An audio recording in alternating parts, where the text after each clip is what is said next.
Hi, this is Travis with Waconda Boats here in Republican City, Nebraska, and we're also in Glen Elder, Kansas. Today we're going to show you the brand new, these are the 2016 219 Pro V GLs.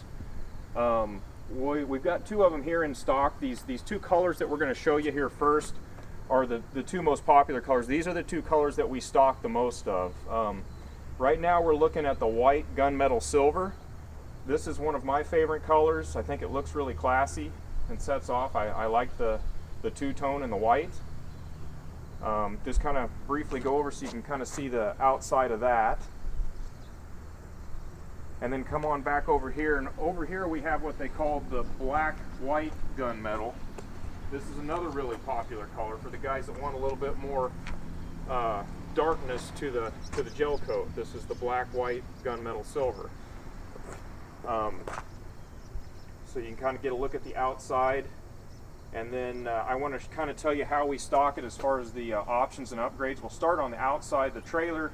As far as the trailer upgrades, just like we do on all the big aluminum models, we do what they call the armor-coated trailer, which is very similar to a Rhino liner, so you don't have to worry about the frame gravel pitting.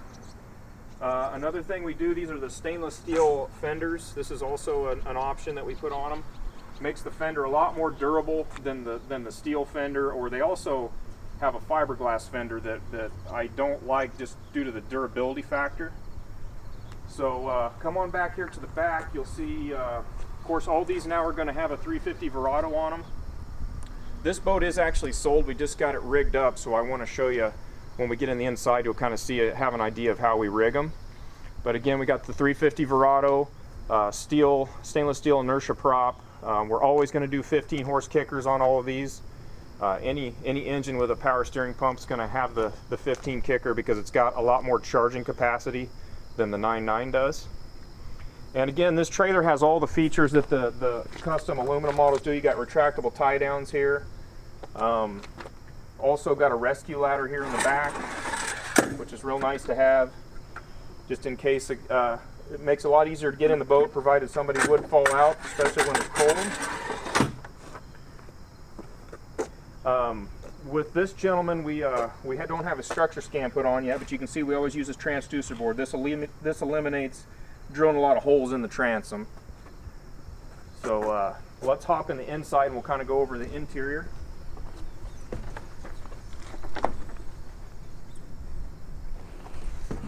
Now the fiberglass Pro Vs by design are built for open space. You can see how much space you have specifically here in the cockpit. This boat's basically 22 foot long. You can see you got a ton of bow space with the majority of your storage being back there. But again, we got a huge cockpit here, and the nice thing about these storage pods, for guys that want the storage, you have them. These are very easily removed. There's two knobs on each side. You just unscrew the knobs and they come right out. It's got a handle, a grab handle, real easy to pull those out. And then they also have carpeting, so you can pull it out and then snap your carpet on if you want over the fiberglass deck. So that's real nice. This is really good as far as adding to the storage factor. This was something that the model previous to this was lacking, and this is something that they changed that everybody loved. The 219 actually came out last year, and it went over really well. Our problem was we just couldn't get them. You know, it took them so long to build, and Lund has really put a lot more resources into their fiberglass department, and we're going to be able to get these a lot more. It shouldn't take nearly as long to get as it did last year. A few changes they made, they added some cup holders bow and stern. So you got a cup holder here, and these are actually cool because you can slide your needle nose or your tools or whatever through. It's got a little tool holder in here. This is the main live well for all of them. Really good size live well. You got an integrated bait bucket there that can be removed if you're not using live bait. Again, that's a Prolong live well system. Really cool storage compartment here. It's kind of made as a trash can, or you can use it however you want. Over here is the storage compartment for the power steering pump. Now we are rigged with, for guys that want to put an electric transom mount trolling motor, it is pre-wired for it. So you can do 24 or 36 volt, that's what this receptacle is for. This gentleman, we actually have two battery chargers on here. This is your crank battery storage compartment here.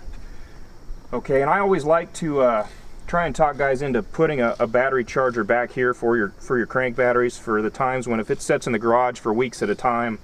It's a good idea to plug those chargers in, and it does have a battery shutoff switch comes standard with all the fiberglass Pro Vs. So you have that. And then we put the receptacle for that right here, so you don't actually have to be in the boat to plug your charger in. Charger plugs in right here. Okay. And then, you know, they integrated all the nice features on the aluminum models are on this model. You still got the Sport Track slider in the bow and stern, so you don't have to drill holes for your rod holders. Dash is really nice. They made some nice changes to the dash from last year. You can see this customer is one of those guys that trolls only. Under normal circumstances, a guy's going to put this depth finder on the bow. These guys just don't fish that way, so we've got two HDS 12s on the console just to fit the way they fish. A lot of guys ask me, why don't we order these, because you can actually get this dash form fitted to where the depth finder can be mounted flush inside the dash. I don't ever like to do that for the simple fact that the boat's going to last longer than the depth finder does. So if you got a depth finder mounted here flush, and let's say you want to upgrade it or it goes bad and you need to replace it, the odds of getting a newer one that's going to fit that hole are slim and none. So I always like to get the dash in this form, and we mount the depth finders up on top. This way, if a guy wants to exchange or change something, or if a depth finder goes bad and he needs to upgrade, you don't have to worry about fitting in that flush hole. The other thing is it does add to some storage. You got a little shelf here, and this is a very ergonomic dash. You can see we do SmartCraft gauges on all the fiberglass Pro Vs. Same infinity stereo, good stereo, Bluetooth ready, MP3 ready. It's got a USB charging port as well as a 12-volt charge port. All of your switches and everything are very readily available right here to the side. This has actually got a lot. You can see how much more open elbow room you have. The aluminum models, you're a little bit cramped on the inside here. This has got ample elbow space to run your kicker control and your main control. So let's move over here to the port side. We've got a really nice glove box here that's very deep, goes all the way through to the back. It's actually got some power back here too for guys that need power on the port side. Cup holders.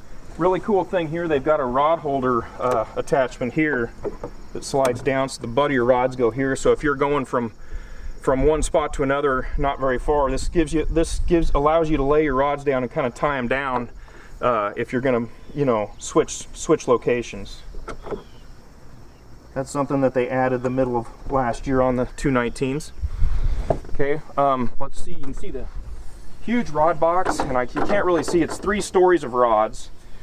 Trolling motor battery storage is under the panel, which I realize is hard to see because we've got too many boxes in here.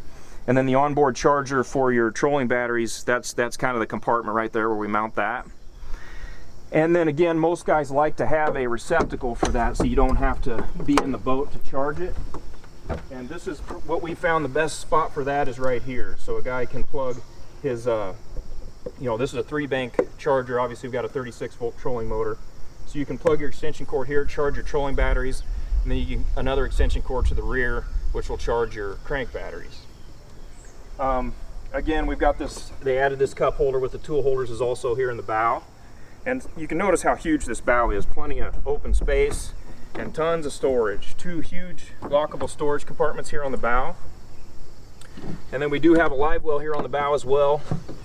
That again can be used for live bait or fish, whichever guy's going to use it for. Okay. We've got bow cargo net here on the bow, and then also we've got these. This is cool too. This is kind of the same idea as in the back. It's something that you can just lay your rods down, and this allows you to secure them down if you're just going to move from one spot to another and not have to worry about stowing them back in the box, going from one location to the other. So it's very well thought out. This boat was, they took all the features and research design they've used for many years on the aluminum models, and they incorporated it into their fiberglass model. So it rides very, very well. This boat is 1,000 pounds heavier than the same size aluminum model, and that actually is what kind of adds to the ride. So in rough water, that's when these really shine, again, due to the extra weight. And then the hull design, it's got the same IPS based hull as the aluminum model, so they ride very, very well. Another nice thing that this has in comparison to some of the other fiberglass walleye boats, you can see how deep it is. It's thigh high on me, so plenty of depth, which again adds to the, you know, you're drier in rough water. And the way the hull is designed, when you're in rough water in that chop, if you look, and there's some videos you can see with these in rough water, the overspray is coming up and out here instead of in the front. So if you're in side wind, you're not going to have as much water coming up into your face because it's all designed to be flush to the back. So again, these went over really well last year, and I'm glad that we're hopefully going to be able to get them a little bit more efficiently than we did last year. So if you have any questions or you need pricing, just go on our website, which is wacondaboats.com. Our email's on there, our phone number's on there. Terry's in Glen Elder, Kansas, and I'm Travis here in Republican City, Nebraska. Thanks a lot.